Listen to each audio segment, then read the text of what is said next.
Hello students, let's start with the today's study. Dear students, today we are going to take mathematics, maths paper 1, linear programming problem. My dear students, from last several years I am teaching this topic. And to this side means toward this side of Mumbai, I am taking mathematics at New Bombay, and at South Mumbai, at our Mumbai, old Mumbai, there I was taking chemistry. So this combination is there. So okay, dear students, let's start today with a topic known as linear programming problem of mathematics. Dear student, this topic of mathematics actually is about utilization of mathematics in the business. It's a very common thing, children. If anybody who is doing the business, if a person is doing the business, वो अपना हिसाब लगा के काम करता है कि भाई मेरे पास इतना पैसा है, इतने पैसे से मैं रेंट दे दूंगा, इतना पैसा मैं मजदूर को दे दूंगा, इतने पैसे से मशीन आएगी, इतना पैसे का मुझे प्रॉफिट होगा. एक मोटा मोटी हिसाब लोग लगा के चलते हैं. बट बच्चों, कभी कभी ऐसा होता है कि लोग उस कैलकुलेशन में कहीं गलत हो जाते हैं और उनका बिजनेस फ्लॉप हो जाता है. बच्चों, बिजनेस के बारे में ये कहा जाता है कि एक सिपाही जितने हिम्मत से काम करता है, उससे भी ज्यादा हिम्मत एक बिजनेसमैन को करनी पड़ती है. तो आज हमारी मैथमेटिक्स इस बिजनेस में कैसे सपोर्ट करेगी, हम उसी टॉपिक पे डिस्कशन करेंगे. और यही टॉपिक है लीनियर प्रोग्रामिंग प्रॉब्लम. बच्चों, ये टॉपिक लगभग अब तक एग्जाम्स में 6 मार्क के आसपास इसका वेटेज रहता था.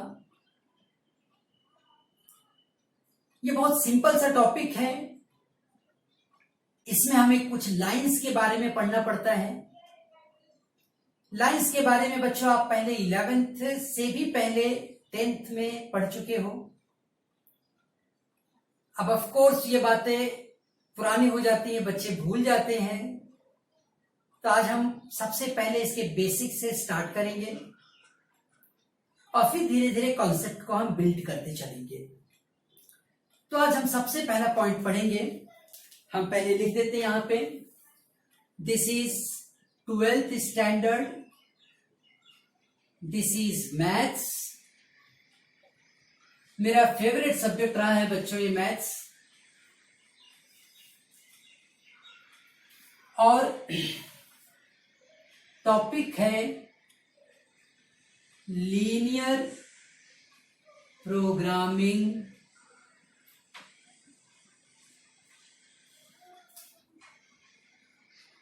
प्रॉब्लम्स. शॉर्ट में हम कहेंगे LPP. हम पहले बच्चों यहां पर सीखेंगे आज types of lines.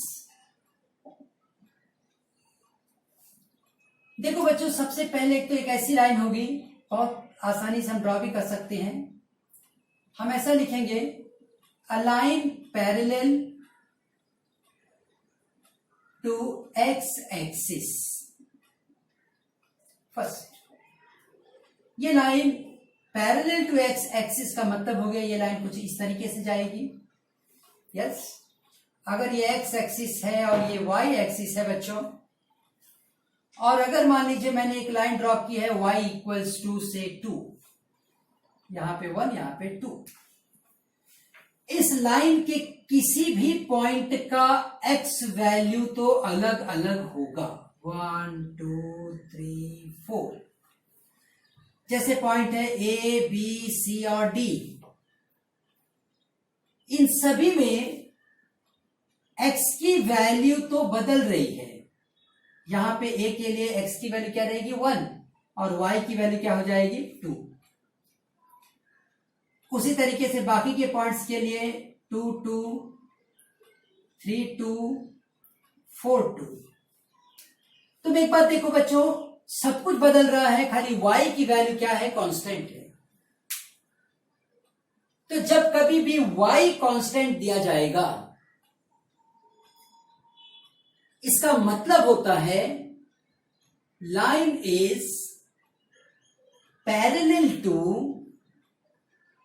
x axis. Line is parallel to x axis. अब बच्चों इसी तरह से हम दूसरी लाइन पढ़ेंगे, पैरेलल टू y एक्सिस। जैसा कि नाम खुद बता रहा है, ये अगर x एक्सिस है, ये y एक्सिस है।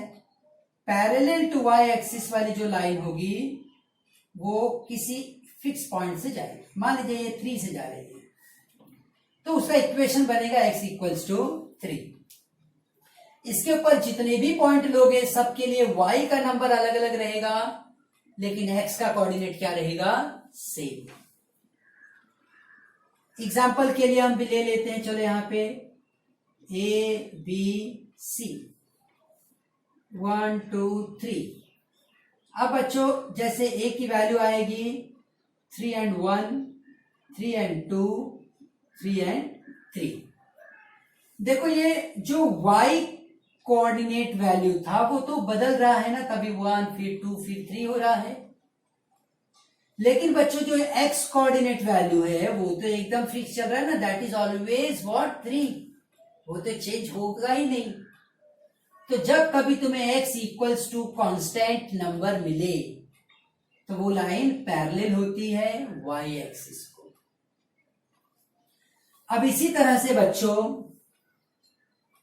हम थर्ड लाइन के बारे में पढ़ेंगे। A line passing through origin. A line passing through origin. ये लाइन बच्चों ऐसे होती है जैसे ax plus B Y equals to 0। मतलब इस लाइन का इक्वेशन ही तुम देख के बता सकते हो कि ये लाइन क्या है, बोलो, ओरिजिन से पास हो रही है। इतना ही नहीं बच्चों, इसके पॉइंट में एक पॉइंट तो ओरिजिन है ना, क्योंकि 0 0 से ये लाइन पास हो रही है। अगला पॉइंट P पता करने के लिए तुम 3 को यहां लिख दो और 2 को यहां लिख दो। देखो जो पहली पोजीशन होती है that is always the x coordinate, और जो दूसरी पोजीशन होती है that is always the y coordinate.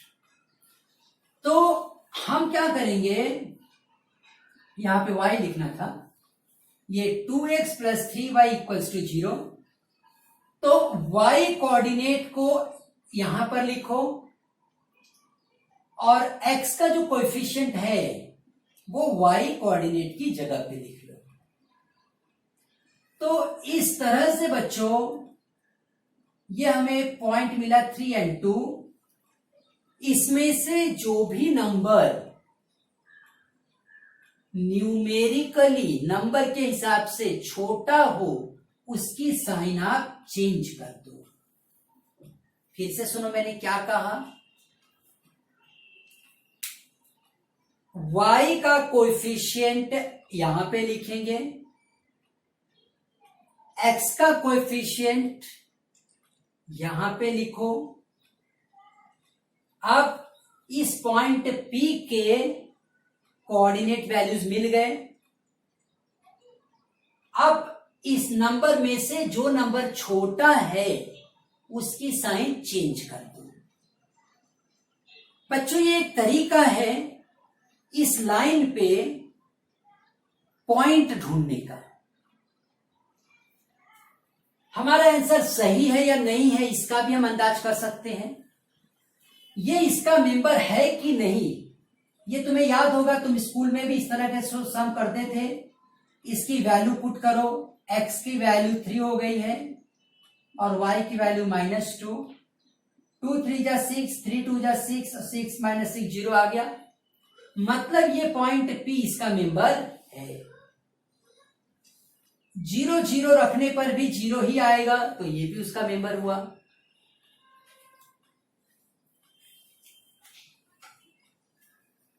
तो बच्चों इस तरह से 2 पॉइंट मिलने के बाद इस लाइन को ड्रॉ करना हमारे लिए बहुत आसान होगा।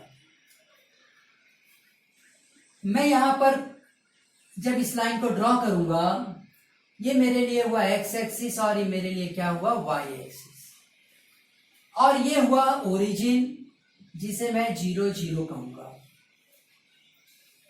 P की वैल्यू 1 2 3 1 2 3 -1 -2 -3 1 2 3। बच्चों इस लाइन को मुझे ड्रॉ करना है।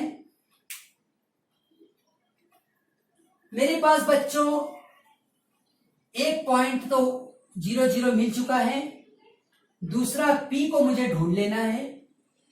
मैं x पे देखो 3 कदम आगे जाऊंगा, y के पे 2 कदम नीचे आऊंगा, लगभग ये लोकेशन हो रही है। इनको एक साथ आप ज्वाइन कर लो, स्केल की मदद से करो, एकदम एक्यूरेट आता है। तो ये हुआ 2x + 3y = 0। ठीक है, ऐसा हमने लाइन ड्रॉ करने का बहुत सारा क्वेश्चन 10th में किया है लीनियर इक्वेशन चैप्टर में, लीनियर इक्वेशन इन 2 वेरिएबल्स में। आज हमने उसी का यूज किया और इस लाइन को हमने ड्रॉ किया। अब बच्चों हम लोग 4th टाइप की लाइन की बात करेंगे,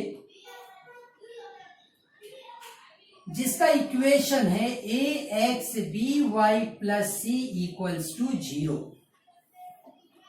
बच्चों इस लाइन का इक्वेशन देख के आप बता सकते हो कि ये लाइन में तीनों टर्म्स हैं, x भी है, y भी है और कांस्टेंट भी है। इस लाइन के बारे में हम एक बात कह सकते हैं बच्चों, जैसे मैंने इसके बारे में आपसे बात करी थी कि ये वो लाइन है जो ओरिजिन से पास होगी। अगर कांस्टेंट नहीं है, अगर कांस्टेंट नहीं है तब ये लाइन ओरिजिन से पास होगी, ये फिक्स है। उसी तरह से बच्चों अगर तीनों टर्म्स हैं तब ये लाइन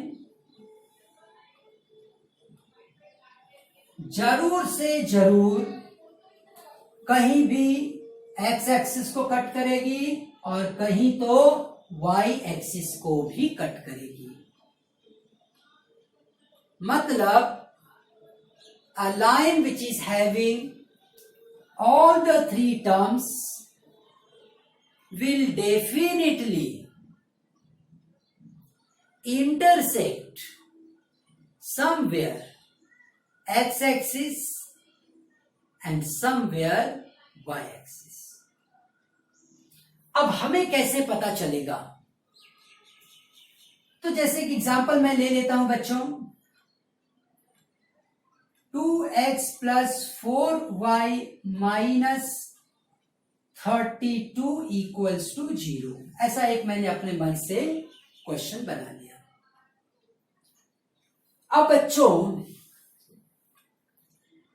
यहां पे एक कोएफिशिएंट को अगर मैं कंपेयर करूं तो a की जगह पर 2 है, b की जगह पे 4 है ना। आप देख सकते हैं यहां पे b की जगह पर क्या है, 4 है, और c की जगह पे -32 है ना बच्चों, -32। अब यहां पे मुझे 2 पॉइंट पता करने हैं, ए एंड बी। ये बात मैंने कही बच्चों आपसे कि ये जो लाइन है ये कहीं ना कहीं एक्स को कट करेगी और कहीं ना कहीं वाई को कट करेगी। अगर एक्स को कहीं भी कट कर रही है तो उस पॉइंट ए के बारे में इतना मैं कह सकता हूं कि y वैल्यू तो 0 ही है ना, क्योंकि इस x एक्सिस पे कोई भी पॉइंट होगा उसका x कोएफिशिएंट अलग अलग होगा, लेकिन हर पॉइंट के लिए y वैल्यू तो 0 ही रहने वाला है। उसी तरह से बच्चों जो पॉइंट y एक्सिस पे होगा उसके लिए x का कोऑर्डिनेट वैल्यू कितना होगा, 0। तो हम यहां पर a के बारे में लिख सकते भाई ये 0 और एक इसके बारे में 0, ये तो हमें पता चल गया। अब दूसरा नंबर पता करने का फॉर्मूला है minus of C by A लिख दो, minus of C by B लिख दो। ये एक फॉर्मूला है बच्चों। जब तुम्हें एक्स एक्सिस पर कोई नंबर फाइंड आउट करना है तो ए से डिवाइड कर लो, वाई पे पता करना है तो बी से डिवाइड करो। लेकिन क्वेश्चन आता है सर किसको डिवाइड करें, इस माइनस सी को। माइनस सी होगा 32। अब इसको डिवाइड करने का मतलब ये हुआ जब 32 को मैं 2 से डिवाइड करूं और उसी तरीके से 32 को मैं 4 से डिवाइड करूं तो ये मेरे लिए हो गया 16 एंड 0 और ये मेरे लिए हो गया 0 एंड 8। तो यहां पर 0 एंड 8 बना और यहां पे क्या बना बच्चों, 16 एंड 0। तो बच्चों खाली यही 4 टाइप की लाइंस हैं, खाली ये 4 टाइप की लाइंस हैं। तो इसको एक बार आप फिर से रिफर कर लीजिए, प्रैक्टिस कर लीजिए। और अब हम आगे अपने टॉपिक की तरफ बढ़ते हैं।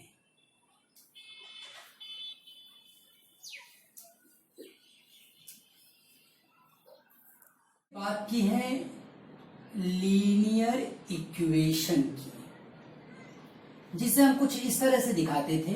एक एग्जांपल है 2x 3y minus 16 36 equals to 0। ऐसा एक एग्जांपल मैंने ले लिया है। अब बच्चों आप यहां पर मैं लिखने जा रहा हूं linear in equation. Linear equation जो था वो किसी न किसी लाइन को रिप्रेजेंट कर रहा था, ठीक है। अब जब हम लीनियर इन इक्वेशन लिखेंगे तो लीनियर इन इक्वेशन में जैसे ही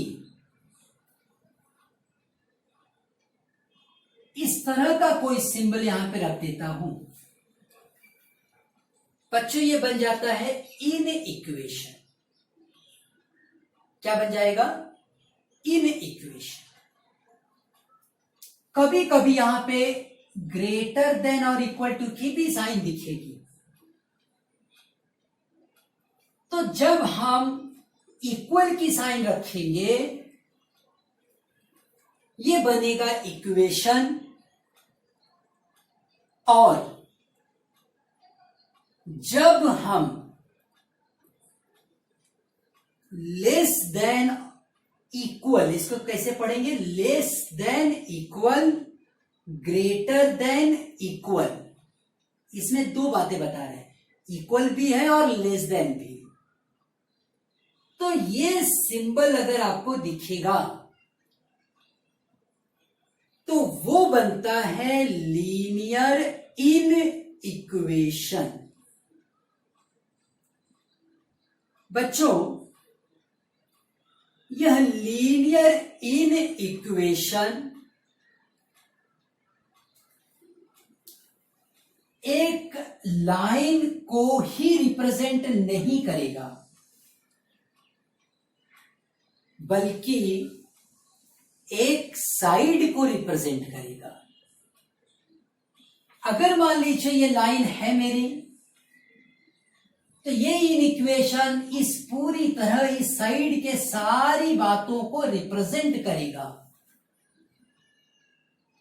इन सब का कलेक्शन है वो। जबकि इक्वेशन जब आप लिखते हो तो ये खाली कलेक्शन है, इस लाइन पे आने वाले पॉइंट की बात कर रहा है।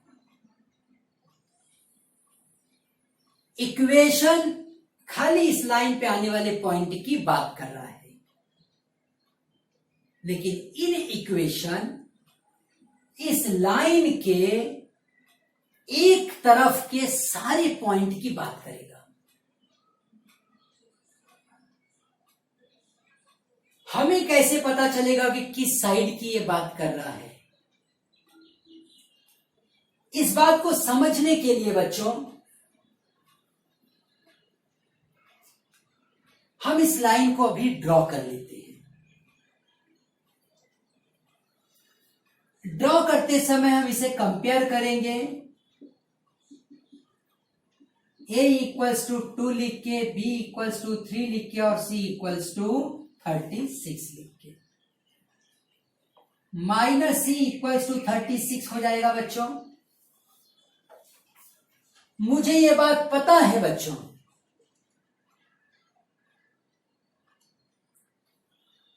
ये लाइन कहीं ना कहीं x को कट कर रही है और कहीं ना कहीं y को।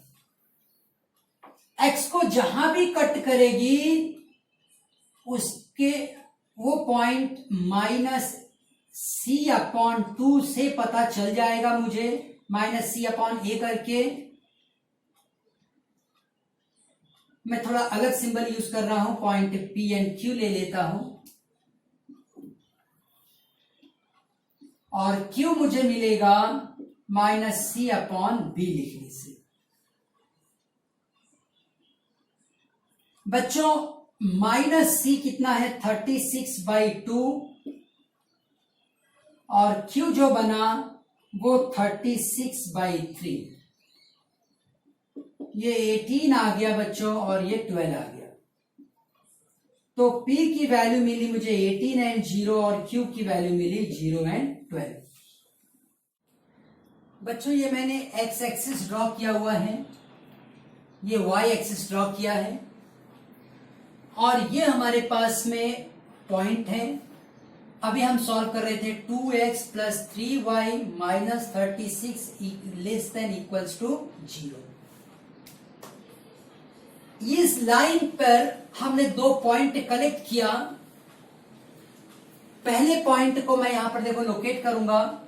मैंने 2, 4, 6, 8, 10, 12, 14, 16, 18 एंड 20 ऐसे 2 के स्केल में लिया है बच्चों। आपको इतना ध्यान रखना है कि यहां पर डिस्टेंस आपने इक्वल इक्वल रखना है। उसी तरह से बच्चों यहां पर भी इक्वल डिस्टेंस पर एक मैंने 2 के स्केल में पॉइंट्स ले लिए। तो 0 एंड 12 यहां पर पहला पॉइंट था P के लिए 18 एंड 0। तो 18 एंड 0 बच्चों मैंने यहां पे लोकेट कर लिया, 0 एंड 12 को मैंने यहां पे लोकेट कर लिया। ठीक है, अब ये दो पॉइंट लोकेट हो गए मेरे पास। ये पहला पॉइंट P मैंने लिखा और ये दूसरा पॉइंट Q। अब बच्चों मैं इन्हें कनेक्ट करूंगा, ये इस तरीके से आप स्केल की मदद से करोगे और अच्छी लाइन ड्रॉ कर पाओगे। जैसे ही आप लाइन ड्रॉ कर लेते हो बच्चों, तुरंत लिखो उसका inequation 2x 3y minus 36 less than equals to 0। जैसा कि मैंने कहा था बच्चों, लीनियर इन इक्वेशन ये हमेशा सिर्फ और सिर्फ लाइन पे आने वाले पॉइंट की बात नहीं करेगा। ये इस लाइन पे आने वाले पॉइंट के साथ या इस तरफ के सारे पॉइंट की बात करेगा, या फिर उस तरफ के सारे पॉइंट की बात करेगा। मतलब इन इक्वेशन सिर्फ एक लाइन नहीं है, वो एक साइड है। इन इक्वेशन क्या बताता है? साइड बताता है। वो एक साइड की बात करता है। अब बच्चों मुझे ये पता करना है कि ये किस साइड की बात कर रहा है। तो तुम्हें याद होगा, अगर कोई पॉइंट किसी लाइन का मेंबर है या नहीं है, ये पता करने के लिए आप वो वैल्यू वहां पुट करते थे। वही काम मैं करूंगा। आप कोई भी पॉइंट ले सकते हो, लेकिन बहुत आसान पॉइंट है 0 0। मैं 0 0 लेके यहां कैलकुलेशन करूंगा। जैसे ही बच्चों तुम यहां पे 0 लिखोगे, तुम्हें एक मैथमेटिकल आंसर मिलेगा। ये 0 हो गया, ये 0 हो गया, माइनस 36 लेस देन 0। ये सही बात है।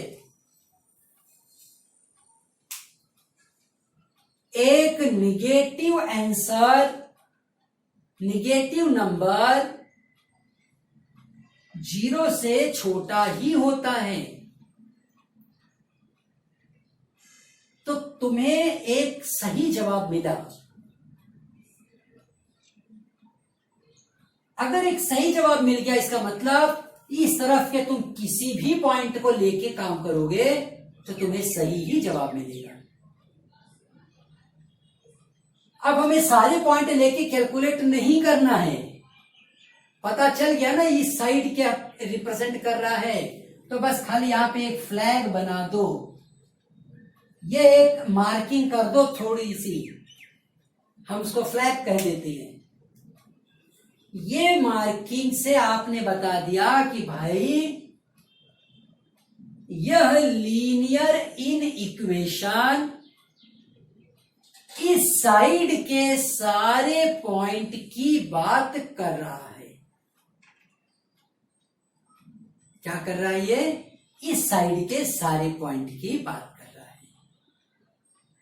अगर मान लो बच्चों, मान लो हमारा क्वेश्चन होता 2x plus 3y plus 36 less than equals to 0। मान लो ऐसा,